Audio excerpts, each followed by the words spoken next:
մեր բոլորի սխալն է, որ մեզ թվում է, որ ինչ որ միտեղ կա, որտեղ Նիկոլը կարող է կանգ առնել։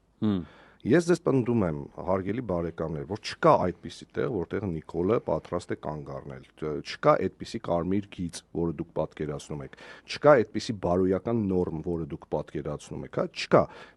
Ինքը,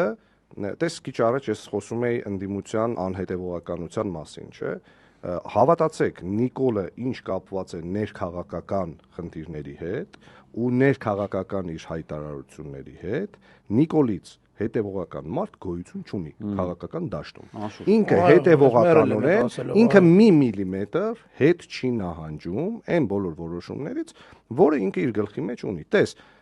ինչ տեղի ունեցավ։ Ես օրինակ Փարաքյալի դեպքը մի պատ թողնում եմ կողքի, հա, համայնքապետի սպանությունը թողնում եմ կողքի։ Գյումրիում ինչ տեղի ունեցավ։ Գյումրիում ինքը պարտվեց,